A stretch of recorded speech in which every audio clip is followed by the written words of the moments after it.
Dito sa Papa Dudut Stories, ikaw ay hindi nag-iisa.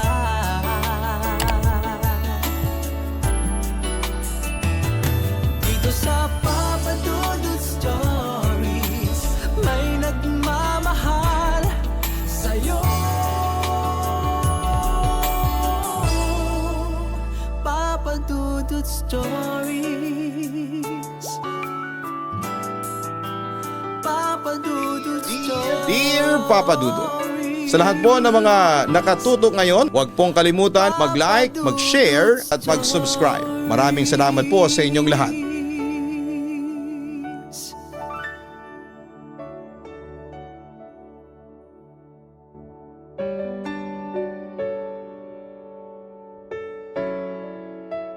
Magandang gabi sa lahat, lalo na ang mga nakatutok ngayon sa Papa Dudut Stories. Ako po si Inton, laking Tondo, Manila at kasalukuyang nagtatrabaho bilang isang crew sa isang fast food habang nag-aaral sa kurso kong Business Management. Bata pa lamang ako ay alam ko na nakakaiba ang nararamdaman ko sa ibang lalaking nakakalaro ko. Hindi ko kasi hilig yung mga larong kalye. Mas gusto ko yung larong lato-latuan at bahay-bahayan. Kaya naman mas maraming batang babae ang naging kalaro at kaibigan ko kesa sa lalaki. May lalaki din akong mga kalaro na ganon din ang hilig tulad ng sa akin. Malamang ay tulad ko din po sila. Alam naman yon ng pamilya ko, tatlo kaming magkakapatid, si Ate Ira, yung panganay namin at si Kuya Inigo, yung sinundan ko. Pero hindi talaga namin kapatid si Kuya Inigo dahil ampon lamang siya ng aking mga magulang. Hindi ko alam kung saan o ano ang pinagmulan niya. Basta ang alam ko lang ay nakita daw siya ni na mama at papa na inabandona sa labas ng simbahan. Naawa naman ang mga magulang ko kaya kahit na mahirap ang kanilang buhay ay kinupkop nila si Kuya Inigo. Ulila na kami sa ama. Hindi ko nga siya nakilala, baby pa lamang ako nang mamatay siya. Ang aming nanay ang nagtaguyod sa amin sa pamamagitan ng paglalaba at pagluluto ng pagkain na inilalako niya doon din sa may amin. Literal, na isang kahig isang tuka kami. Kaya naman hindi na nakapag-aral ang mga kapatid ko sa kolehiyo. Nang makatapos sila ng high school sa public school, syempre ay nagbanat na rin sila ng buto. 6 na taon ang agwat namin ni Kuya Inigo. Nagsimula siyang pumasok bilang waiter sa isang restaurant at si Ate Ira naman ay namasukan sa isang parlor na kinalaunan ay kinuha din siya na maging kasambahay ng may-ari ng parlor. Kaya naman dumating ang araw na halos kaming tatlo na lamang ni na Kuya Inigo at nanay ang nakatira sa aming maliit na inuupahang bahay. Minsan na lamang sa isang buwan nakakabisita si Ate Ira sa amin. 14 anyos ako noon. Nung una kong ma-experience ang isang bagay na siyang nagbigay ng labis na kasiyahan sa isang katulad ko. Papadudot aminado ako na nagkakagusto ako sa mga lalaking gwapo. Lalo na kung matipuno ang katawan. Maraming ganyan sa lugar namin, sanay yata ang mga kalalakihan doon na maglakad sa kalye na walang damit pang itaas. Enjoy na akong mapagmasdan sila. At kasama ko sa hagikhikan sa tuwing may nakikita kaming gwapong matipuno ang katawan. Ang aking naging close friend na si Valen. Hindi naman kami kumikending o halatang halata na may pusong babae. Simple lamang kami. Tahimik at kilalang matatalino sa lugar namin kaya medyo respetado naman kami kahit papaano. Kaming dalawa ang nagsasabihan ng aming sikreto lalo na sa mga crush namin. Dahil nga close kami ay hindi din niya naitago sa akin na crush niya ang Kuya Inigo ko. Gwapo kasi ang Kuya Inigo ko at dahil madalas din sa gym ay maganda ang katawan nito. Lalo pa nga daw naglalaway si Valen sa gayak ng kuya kong papasok na siya sa kanyang pinapasukan. Madalas abangan ni Valen ang kuya ko sa pagdaan nito sa harapan ng bahay nila. Hindi lang yon ang nasabi sa akin ni Valen. Ay daw kasi sa isang baklang parlolista. Sa malapit din sa amin na isang gay bar daw nagtatrabaho ang kuya ko. Hindi daw siya isang waiter kundi isang callboy. Si Val na din ang nagpaliwanag sa akin kung ano ang ginagawa ng isang callboy. Nabanggit din ni Valen na nag-iipon daw siya ng pera para matikman niya daw ang kuya Inigo ko. Nabatukan ko pa nga siya nang sabihin niya na hingian ko daw ng discount ang kuya Inigo ko para sa kanya. Wala kaming alam ni nanay sa trabahong yon ni kuya Inigo. Basta ang alam lang namin ay waiter siya sa isang restaurant sa Malate. Mahilig namang pumorma si Kuya Inigo at hindi na namin pinagtatakhan kung ganon siya manamit sa kanyang pagpasok. Medyo naniwala ako kay Valen kasi magtatakip silim kung umalis ng bahay si Kuya Inigo at madaling araw na kung umuwi. Katabi ko sa pagtulog si Kuya Inigo at matagal ko na ring napapansin na ang bango-bango niya. At minsan naman ay amoy alak na nahihiga sa aking tabi. Hindi naman kami gaanong nakakapag-usap dahil halos tulog siya sa araw at sa hapon naman ay gagayak na siya. At nasa lakaran din ako. Simula nang sabihin niya ni Valen ay kakaiba na ang atensyon ko kay Kuya Inigo. Kapag nagigising ako sa aking pagtulog at katabi ko na siya, ay pinagmamasdan ko ang kabuuan ng katawan niya. Natitipuhan ko ang ibang kalalakihan sa aming lugar na mga gwapo at matipuno ang pangangatawan. Samantala ay matagal na pala akong may katabi sa higaan na isang gwapo din at may magandang katawan. Kaya palagi kong pinagdarasal sa Diyos na sana'y makahanap ako ng lalaking katulad ng aking kapatid. Pero Papa Dudut, hindi ko noon maiwasan pero aaminin kong may nararamdaman akong kakaiba sa aking sarili sa tuwing nakikita ko si Kuya Inigo. Pilit kong nalalabanan ang sarili ko upang hindi ko pag-interesahan si Kuya Inigo. Oo, hindi ko siya kadugo pero parang incest na rin yon since inampon siya ng mga magulang ko. Kaya sinampal ko talaga ang sarili ko sa tuwing nakakaramdam ako ng pagnanasa sa tinuturing kong kapatid. Isang mag-asawang sampal sa aking mukha nang sa ganon ay magising ako sa katotohanang nakakadiri ang aking iniisip. Subalit talaga yatang mas tumindi ang tukso kung iniiwasan mo ito. Sa pagtulog kasi ay katabi ko siya na ang tanging suot ay underwear. Minsan ay niyayakap niya ako at dumidikit sa aking katawan ang bumubukol sa kanyang underwear.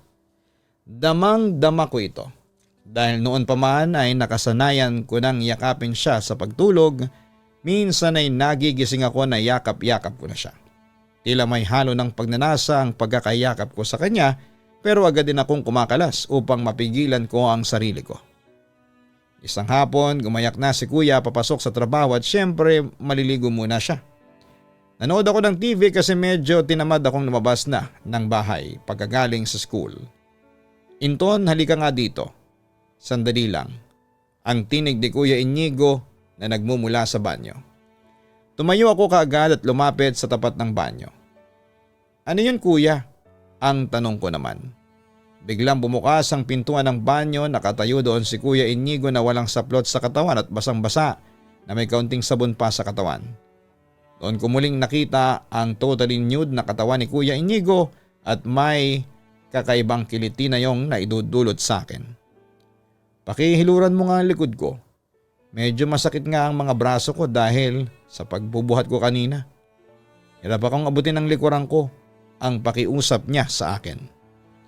Dati ko naman yung nagawa kay Kuya kaya sinunod ko naman siya. Pumasok din ako sa loob ng banyo at mas lalo kong napagmasdan ang matipunong katawan ni Kuya Inigo. Batid naman ni Kuya Inigo na madalas ko na ring makita yon in the past. At alam ko na batid din niya na may pagkapusong babae nga ako. Pero baliwala yun sa kanya at ayos pa rin na makita ko siya na ganong ayos niya. Inabot niya ang labakara at sinimulang kong hilurin ang likuran niya. Balita ko madalas kang tumambay sa mga parlor kasama yung bading na si Valen. Ang biglang nasabi sa akin ni Kuya Inigo. Si Vane lang naman ang close friend ko dito at classmate ko siya. Pero hindi ako tumatambay sa parlor. Ayoko nga doon magpunta. Ang sabi ko naman. Inaalala ko lang ikaw. Baka tuluyan ka ng bumigay at maging parlolista din. Grabing chismis sa parlor kaya iwasan mo na sila. Ang nasabi naman ni kuya. Si Valen na nga lang po ang kaibigan ko dito. Paano po yun kuya? Ang tanong ko naman. Alam ko naman na mabait si Valen at tulad mo ay matalino din. Pero sabihan mo siya na huwag na makikipagkaibigan sa mga parlolistang bading. Ang tugon naman ni kuya. Tumango lamang ako. Baka dumating ang araw na pati ako ay pag-interesan mo na. Ang dugtong pa ni kuya. Namutla ako noong sinabi niya yon. Kuya naman matagal ko nang nakikita kang hubot-tubad. Kahit nga hawakan ko tong junior mo walang dating sa akin. Ang biro ko na lamang dahil medyo kinakabahan ako sa mga sinasabi ni kuya. At baka naramdaman na niya ang kakaibang nararamdaman ko sa kanya. Napatawa lamang siya sa akin. Tingin ko naman mukhang kumbinsido naman si Kuya Inigo sa sinabi ko. Sino naman ang type mo? May type ka ba sa mga barkada ko? Ang tanong niya na medyo nagdulot ng kaba sa akin. Huwag mong sabihin sa kanya kuya ha. Si Max, ang unang pangalang pumasok sa isipan ko. Siya ba? Ayos ka ding pumili ha. Bukod sa gwapo at magandang katawan, matangkad pa. Ang nabanggit naman ni kuya. Secret natin yun kuya ha. Ang sabi kong muli. Sure, ang maikling tugon niya. Gusto ko sanang tanungin si Kuya Inigo sa totoong trabaho niya para kasing game siyang makipag-usap sa akin. Pero kinahinaan ako ng loob at baka pagalitan lamang ako. At baka din tuluyan na niya akong sabihan na iwasan si Valen kung malalaman niya na galing kay Valen ang chismis na yon. Matapos makagayak ni Kuya Inigo ay umalis na rin siya kaagad. May malaking event daw sa restaurant na pinapasukan niya at kailangan niyang maaga siya doon. Sa pagalis ni Kuya ay naiwan akong nag-iisa sa bahay. Muling sumagi sa aking isipan ang katawan ni Kuya. Pero muli kong sinampal ang aking muka para magising ulit ako sa aking kahibangan. Sa kabilang banda para mabaling ang atensyon ko sa iba ay kinuha ko na lamang ang cellphone ko at nag-browse na lamang ako sa Facebook. Tapos ay nag-message sa akin si Valen na mag-download daw ako ng Grindr app. Isang dating app na para sa mga katulad naming LGBTQ members. Dinownload ko pero dahil sa 14 pa lamang ako noon ay nireject ang unang sign up ko. Kaya nag-decide na lamang akong magpanggap na 18 years old. At yun na nga papadudot, doon na nagsimula ang makulay kong buhay bilang bakla. Marami namang nagpakita ng interes sa akin. Since hindi naman sa pagmamayabang pero maputi, matangkad at ang sabi nga nila ay may itsura naman daw ako. Yun nga lang ay masyado akong baby face sa personal. Yung mga pictures at thirst traps na nilalagay ko sa Grindr ay inedit ko para magmukha akong matured. At yun na nga effective naman ang mga thirst traps dahil may mga nagme-message sa akin. Yun nga lang kapag nagmi-meet up na kami ay umaatras sila kasi nalalaman nilang minor de edad pa ako. Sino ba naman ng baklang may gustong magsumbong sa bantay bata? Siyempre wala. Kaya ang ending nga ay nga sa huli. Hanggang sa merong nag-message sa akin at nagulat ako kasi nakilala niya ako. Siya si Kuya Rendon, isa sa mga barkada at kasamahan daw ni Kuya Inigo. Isa siyang bisexual at matagal na raw siyang interesado sa akin. Kaya nagkita kami noon. Dinala niya ako sa bahay niya na malayo sa amin. Tapos ay may nangyari sa amin. Oo, sa kanya ko isinuko ang aking virginity. At wala naman akong pinagsisihan kasi type ko naman si Kuya Rendon. Samantala hindi lang isang beses na may nangyari sa amin dahil marami pa ang sumunod. Natatandaan ko na pagkatapos ng school ay sinusundo niya ako at dinadala sa bahay niya. Tapos yun na nga, may nangyayari na sa amin. At sa sisiping namin ay unti-unti kong nakilala si Kuya Rendon. Papadudot isang pedophile si Kuya Rendon. Inamin niya yun mismo sa akin na mas hilig daw niya ang mga batang lalaki kesa sa kasing edad niya. At ayon sa kanya, ang age bracket na hilig niya ay nasa 13 hanggang sa 17 years old. Nung unay wala namang problema yun sa akin, not until isang araw ay may sinasama na siyang kabataang lalaki na mas bata sa akin ng 1 taon. Kung hindi ako nagkakamali, Ralph ang pangalan nito at sinasama niya ito sa pagsisiping namin. Pero kahit na bakla ako at sexually active na, sa edad na 14 ay hindi ko hahangarin na ma-involve sa pagsisiping kung saan marami ang involved. May hiya at respeto naman ako sa sarili ko. Kaya simula noon ay iniwasan ko na si Kuya Rendon. Sa kabilang banda hindi naman niya yon pansin since gwapo siya at madali niya akong palitan. Pagkatapos noon papadudot ay huminto na ako sa paggamit ng Grindr at hindi na ako nakipag-date kanino man. Ipinagtaka yon ni Valen at tinanong niya sa akin kung bakit. Sabi ko lang sa kanya na nag-iingat lamang ako na mahawahan ng HIV at kung anumang sexually transmitted disease. Samantala hindi ko inaasahan na muling mababaling ang aking atensyon kay Kuya Inigo. How I wish noon na sana ay kapatid ko na lamang siya para hindi ako araw-gabi na halos mabaliw sa kakaisip sa kanya. Kaso'y palaging isinisiksik ng utak ko na okay lang na magnasa ako kay Kuya Inigo kasi hindi ko naman siya tunay na kapatid. Ganon pa man ay hindi ko rin maiwasan na mandiri sa aking sarili dahil sa mga naiisip ko.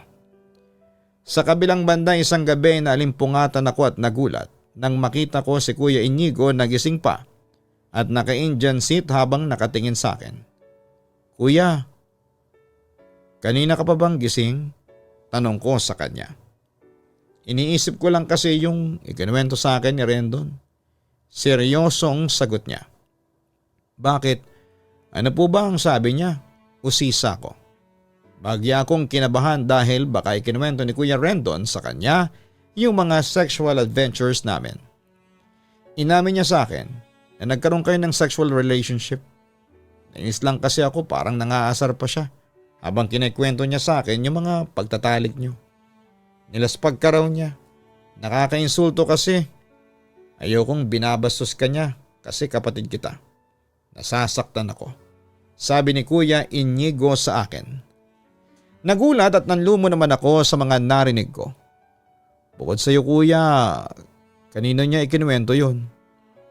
Sa akin lang daw, wala daw siyang balak na ikwento yun sa tropa kasi malaki pa rin daw ang respeto niya sa akin. At sa iyo. Nagtataka nga lang siya, bakit bigla mo siyang ginost? Sagot ni Kuya Inigo. Ikinuwento ko naman sa kanya ang dahilan kaya unti-unti kong iniwasan si Kuya Rendon. Sa huli naman ay nag-agree si Kuya Inigo sa akin na sa halip na kalibutan ko na raw ang tropa niya. Na hindi lang daw ang katulad ni Kuya Rendon ang nararapat sa akin. I deserve more kumbaga. Totoo ba kuya na callboy ka? Ang bigla ko namang naitanong sa kanya. Hindi ako sinagot ni Kuya Inigo, sa halip ay sinabihan na lamang niya akong matulog ulit. Pero bago ako matulog ay pinangaralan ako ni Kuya Inigo na huwag akong magpadala sa tawag ng laman at sa halip ay pag-isipan ko raw maigi bago makipagrelasyon sa isang lalaki. Kinabukasan naman ay niyaya ako ni Kuya Inigo sa mall at ibibili daw niya ako ng bagong damit. Sumama naman ako sa kanya matapos niya akong bilahan ng damit ay kumain ako sa isang fast food. Doon niya ako kinausap at pinagtapat ang tunay niyang trabaho. Totoo yung chismis na naririnig mo galing sa mga parlulistang bading na kakilala ni Valen. Macho dancer ako sa isang gay bar. Minsan nagpapa-take out ako kung okay ang napag-usapang bayaran. Minsan naman ay sa isang bridal shower ako rumaraket. Sa ganun ako nakita noong baklang parlulista. Siya palang nagmi-makeup sa ikakasal kaya naroon siya. Ang pagtatapat ni Kuya Inigo. Nung una kong marinig yon mula kay Kuya Inigo ay hindi ko malaman kung ano ang sasabihin ko, pero inunawa ko na lamang siya. Ayos lang naman siguro yun kuya, kesa naman magnakaw ka o pumatay ka para lang mabuhay mo kami ni nanay. Ang nasabi ko naman. Yun lang kasi ang alam kong gawin.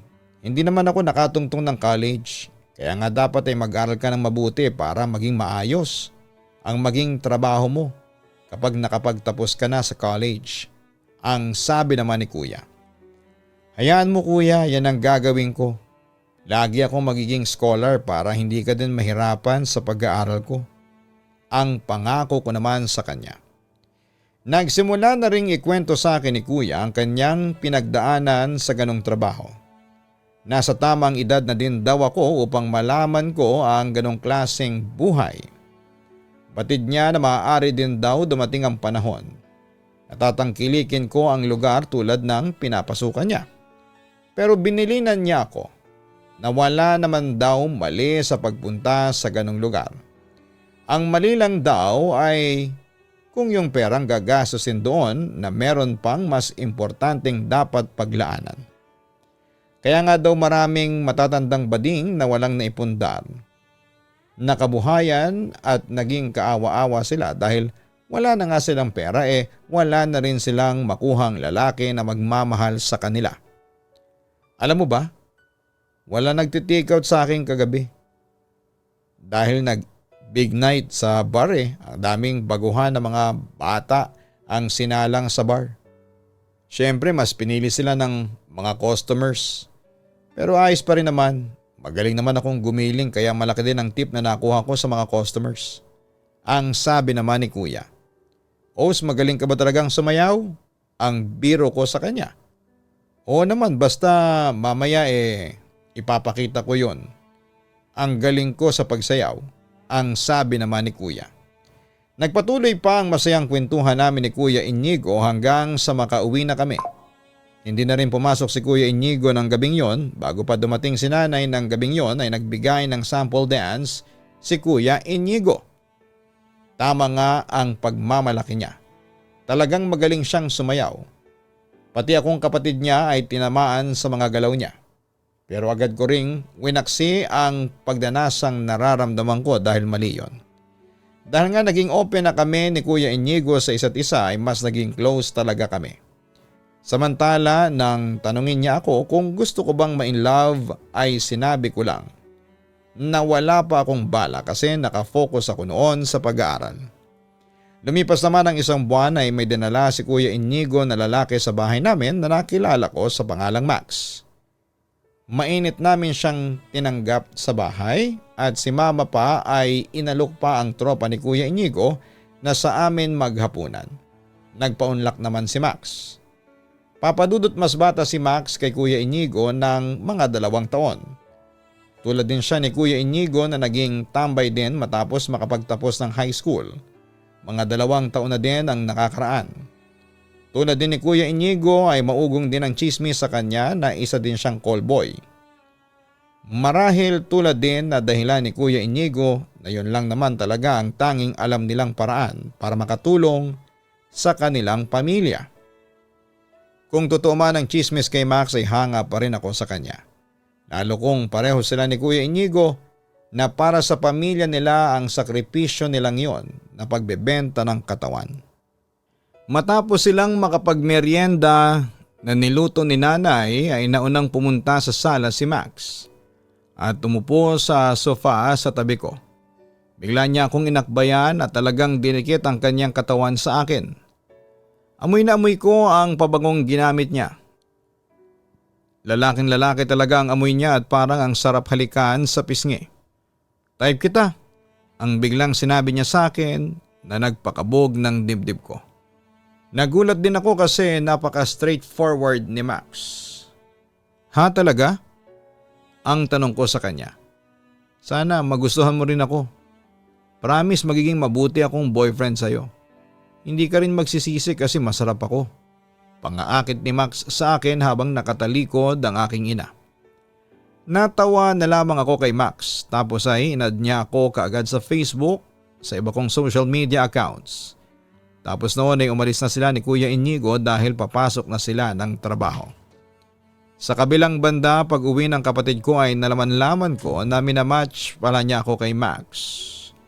Ganoon lang daw si Max, mahilig magpauhaw ng mga bakla pero mabait daw yon. At inamin daw sa kanya ni Max na love at first sight ito sa akin at nagpaalam kung pwede raw ba akong ligawan. Natawa naman ako sa sinabi ni Kuya Inigo at pinaalala ko sa kanya na hindi pa alam ni Mama na bading ako. Pero sabi naman ni Kuya ay malakas daw ang pakiramdam ni Mama kaya sigurado daw na matagal na raw nitong alam na bading ako.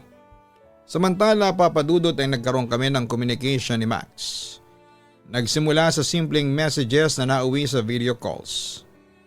Pero hindi kami nagromansahan agad dahil nirerespeto daw niya ako. At gusto raw niyang malaman ko na hindi lang sex ang hanap niya, kundi totoong pag-ibig. At umaasa siya na sana'y ako na lang daw ang totoong pag-ibig niya.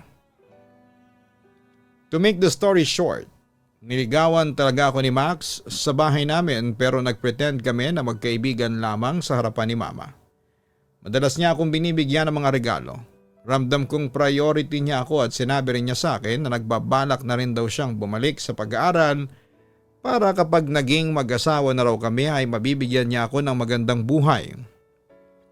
At yun na nga, after 1 month, buong pagmamalaki niyang ipinakita sa akin ang enrollment form niya, BS Management ang kursong tinake niya at sabi niya sa akin na ako raw ang kanyang inspirasyon.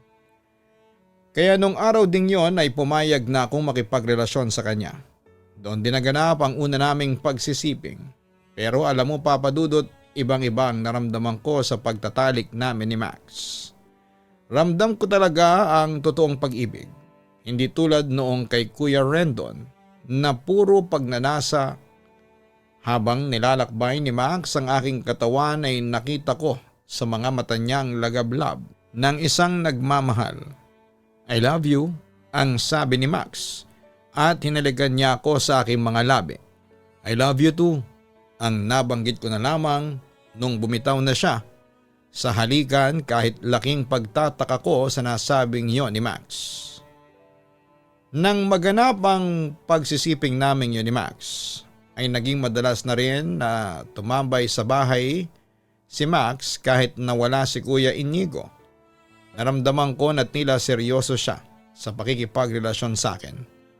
Ayos naman yon sa akin dahil talaga namang gwapo si Max. Wala din naman siyang masasabi sa akin dahil asikaso ko naman siya sa tuwing nasa bahay siya. Kapag wala si nanay ay nakukuha din naming magtalik. Sa tuwing yayayain akong mag-mall at manood ng sine ni Kuya Inigo ay lagi nang kasama si Max. Parang laro-laro lang sa amin ang pagkakasundo namin ni Max na kami na. Pero habang tumatagal ay nagiging malapit talaga kami ni Max sa isa't isa. At nararamdaman ko na ang pagkalinga niya sa akin. At ganoon din naman ako sa kanya Papadudot. Naipagtapat na rin sa akin ni Max ang tunay niyang trabaho. Dati din siyang macho dancer sa gay bar na pinapasukan ni Kuya Inigo. Pero may nakaaway daw siyang isang callboy. Nakabit daw ng may-ari ng bar. Kaya napilitan siyang lumipat ng trabaho at napunta siya sa isang massage parlor na ang mga masahista ay nag-extra service para mas malaki ang kita. Sinabihan ko naman si Max na walang problema sa akin kung callboy man sila ni Kuya Inigo. Basta ba wag silang manggagansyo ng kanilang customers or magte-take advantage sa kahinaan ng isang katulad ko. Nangako naman si Max na trabaho lang talaga ang sa kanya. Pero pinagdiinan niya na huwag ako magsiselos sa mga customers niya dahil trabaho lang talaga yon. Hindi nakaiwas sa mapagmasid kong best friend na si Valen ng pagiging malapit ko kay Max. Pati kasi ang mga kwento ko ay naisasama ko ang pangalan ni Max. Napaamin naman niya ako na may kakaiba ng relasyon kami ni Max. Siyempre nakadama ng kaunting inggit si Valen. Kaya naman hiniling niya na tulungan ko siya kay Kuya Inigo. Kahit man lang daw one night stand kay Kuya Inigo ay matulungan ko siya. Willing din daw siyang magbayad pero hindi niya daw pakayang maibayad yung talagang presyo ni Kuya Inigo sa serbisyo nito. Medyo nagalit ako kay Valen nang sabihin niya yon, subalit agad din naman siyang nagpaumanhin. Hindi ko naman daw siya masisisi kasi talaga namang iba ang datingan ni Kuya Inigo sa kanya. Sana din daw ay matulad siya sa akin na nagkaroon ng isang Max sa buhay ko. Naunawaan ko naman siya at hindi na ako tuluyang nagalit pa sa kanya. Pero sa loob-loob ko ay parang gusto ko na ring maisakatuparan ng pangarap niya. Hindi ko nga lamang alam kung papaano ko gagawin at baka magalit sa akin si Kuya Inigo dahil parang binubugaw ko pa siya sa matalik kong kaibigan. Lumipas pa ang mga araw at parang naging barkada na rin ako nila Kuya Inigo at Max. Medyo naging adult na rin akong tingnan tulad nila dahil na rin tinuruan nila akong pumorma at medyo tumangkad na rin ako na hindi na rin nalalayo sa kanilang height. Si Vane naman ay hindi na rin nabanggit ang pangarap niya tungkol kay Kuya Inigo. Nakontento na lamang siya sa madalas na pagdalaw sa aming bahay upang masilayan ang aking Kuya Inigo kasi madalas na walang damit pang itaas ang Kuya Inigo na kinakatuwa naman ni Valen. Batid ko naman ang nararamdaman din ni Kuya Inigo na nagnanasa sa kanya si Valen. Ayaw ko lang pag-usapan namin yon at hindi ko alam kung ano ang magiging reaksyon ni Kuya Inigo kung malalaman niya mula sa akin na totoong pinapangarap siya ni Valen. Isang araw habang papauwi kami ni Valen mula sa school ay napadaan kami sa isang tindahan na may mga lalaking nagiinuman. Psst! Biglang sumitsit ng isa sa mga kalalakihan. Hindi namin pinansin yon. Biglang inulit pa ang pagsitsit sa amin. Pero hindi pa rin namin ito pinansin. Ang tataray ng mga baklang ito, biglang sumigaw ang isa pa sa kanila. Noon na kami napalingon sa kanilang pwesto. May nagawa ho ba kaming kasalanan sa inyo? Ang malumanay na tanong ni Valen. Alam ko na may katarayan si Valen at palaban ang aking best friend. Kaya hinihila ko na siyang papalayo doon. Aba, talaga palang mataray ang baklang ito ah. Ano pang pinagmamalaki ninyo? Ang kuya ng kaibigan mong callboy o ang callboy din na boyfriend niya? Ang pasigaw na tanong kay Valen. Medyo nagpanting-anting ako sa narinig ko. Pero naging mahinahon pa rin ako at pilit na hinihila si Valen papalayo sa grupo ng mga kalalakihan. Kalalaki niyong tao ay mahilig kayo sa chismis. Kung ganun nga sila ay buti pa sila at nagbabanat ng buto para kumita ng pera. Kayo panay dilhensya ninyo sa asawa at nanay niyo para may panginom kayo. At isa pa mas bakla kayo kasi pinapaniwalaan ninyo ang chismis. Mahiya naman kayo sa mga balat nyo. Ang medyo pasigaw na ring sinabi ni Valen sa mga kalalakihan. Ang tapang nitong baklang to ah. Baka patulang kita dyan, ang sabi ng isa sa mga kalalakihan. Ano bang ginagawa nyo ngayon? Hindi ba pinapatulan nyo na kami? Sino ngayon ang mas bakla sa atin? Ang pasigaw pa rin na sinabi ni Valen. Hindi ko na napigilan na makipagbangayan si Valen sa mga kalalakihan. Para namang kakayanin ni Valen na mga yon sa kanyang inaasal. Hindi ko na malayan na paparating pala si na Kuya Inigo at Max.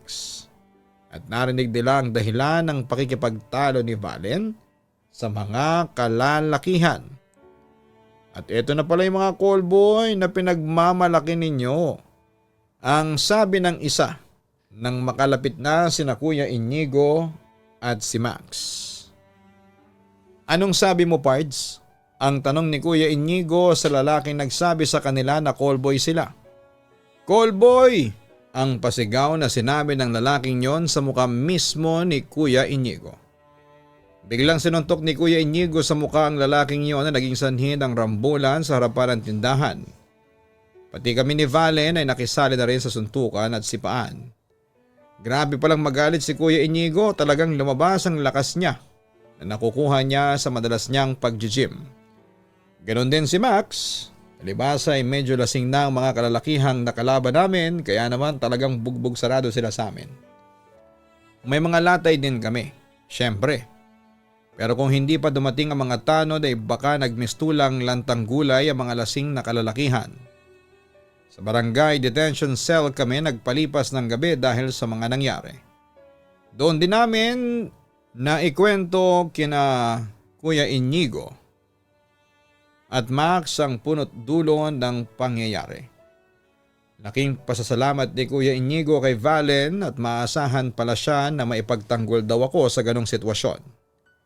Kinabukasan ay pinawala na din kami, ganon din ang grupong nakaaway namin. Alam kong medyo good shot si Valen kay Kuya Inigo. Naisipan ko tuloy na sabihin sa kanya ang matagal nang pinapangarap na matupad ni Valen. Natawa sa akin si Kuya Inigo pero sinabi niyang pag-iisipan niya. Natawa naman ako at hindi nagalit sa akin si Kuya Inigo. Nang minsang bumisita sa bahay si Valen ay nagkataon na naroon sina Max at Kuya Inigo. Nakakaingit naman kayo. Ang nabanggit ni Valen nang makita niya kami ni Max na magkatabi sa sofa at nakaakbay sa akin habang nanonood kami ng TV. E di tabihan mo din si Inigo para hindi ka na mainggit, ang biro naman ni Max sa kanya. Biglang namula si Valen at hindi ko pa kasi binabanggit sa kanya na alam na ni Kuya Inigo at ni Max ang pagkakagusto niya kay Kuya Inigo. Kaya talaga ayan tuloy nahiya na sa akin si Valen. Huwag mong pakinggan ang pang-aasar ni Max. Wala namang masama kung tatabi ka sa akin. Ang sabi naman ni Kuya Inigo. Ikaw naman talaga, Inton, kung ano-ano mga sinasabi mo sa dalawang ito. Ang sabi naman ni Valen. Tumawa na lamang ako at napatingin kay Kuya Inigo. Umupo naman sa tabi ni Kuya Inigo si Valen. Biglang inakbayan ni Kuya Inigo si Valen. Wag po kuya, ang biro ni Valen at tila inaalis pa ang kamay ni Kuya Inigo. Nagtawanan na lamang kaming lahat at yun na nga ang simula ng pagkakamabutihan ni na Kuya Inigo at Valen. Lumipas sa mga taon at nagpa siya sina Max at Kuya Inigo na tumigil na sa pagko-callboy. Nag-concentrate si Max sa kanyang pag-aaral at nag-work na lamang sa isang kasino sa Pasay habang siya ay nag-aaral. Di nauna akong matapos sa kanya. After 2 years ay si Max naman ang nakagraduate.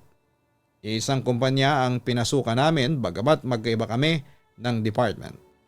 With regards to our relationship, ayun para na kaming naging mag-asawa ni Max. Katunayan ay nagpunta na kami noon sa Taiwan para magpakasal since legal doon ang same-sex marriage. At yun nga nangako kami sa isa't isa na magmamahalan kami ni Max hanggang sa huling hininga namin. Happy din ang naging kinahinatnan ng love story nila Valen at Kuya Inigo dahil nang makaipon si Kuya Inigo ng pera ay tinulungan niya si Valen na magtayo ng sarili niyang parlor. Tapos ay nag-aral din ng pagugupit si Kuya Inigo. Sa ngayon ay pareho na silang parlolista sa sarili nilang parlor. At sa pagpaparlor nakapundar sila ng sarili nilang bahay at kotse at namuhay silang pareho na parang tunay na mag-asawa. Papadudot nagpapasalamat kami sa Diyos kasi kahit na ganito ang sexualidad namin ay nakatagpo kami ng totoo naming pag-ibig. Siguro, ang mahihiling ko na lamang sa ngayon ay biyayaan sana kami ni Max ng mas mahaba pang buhay para mas humaba pa lalo ang aming pagmamahalan. Hanggang dito na lamang po ang kwentuhan natin papadudot. Muli ay maraming salamat at magandang araw po sa inyong lahat. Lubos na gumagalang, Inton. Maraming salamat Inton sa pag-share mo ng iyong kwento sa aming programa. Ang pag-ibig naman ay walang pinipiling kasarian at edad. Basta wala kayong nasasagasaan o nasasaktan tao. Lahat tayo ay may karapatang magmahal at mahalin at lahat tayo ay deserve na maging masaya sa taong makakasama natin sa habang buhay. Kaya congratulations sa inyo Inton and Max at ganoon din kina Inigo at kay Valen.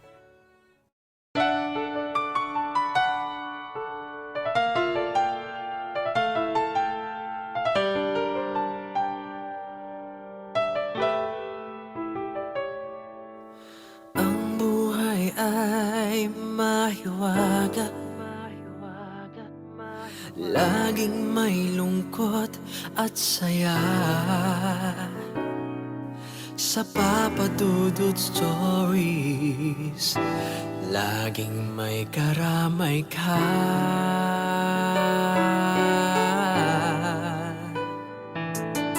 Mga problemang kaibigan, dito ay pakikinggan ka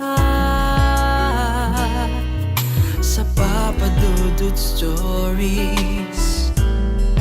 Kami ay iyong kasama dito sa Papa Dudut Stories. Ikaw ay hindi nag-iisa.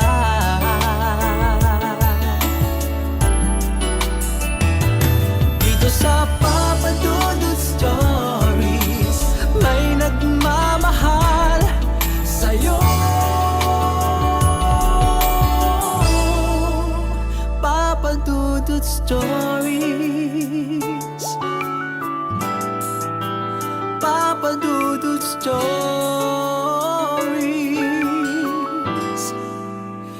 Papa Dudut Stories.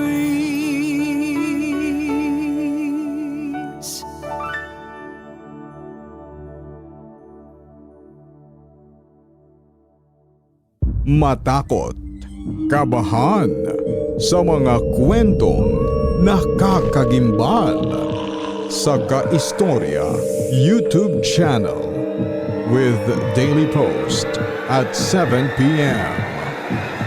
Makipagkulitan! So ayun po guys, nagkakagulo na po tayo ngayon dito. Nakikita po natin si Hi everyone! So ayun na po, may mga bisita po kami. Andito po ngayon. Makipagtawanan!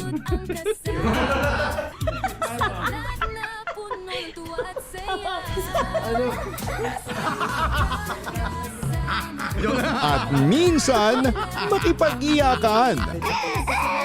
Lagyan na ng gamot. Kanina umiyak si Gian, sabi niya, Ama! Tanggapin mo ang kapalaran ng iyong ama. Sa Papa Dudut Family YouTube channel. Subscribe na! Dito sa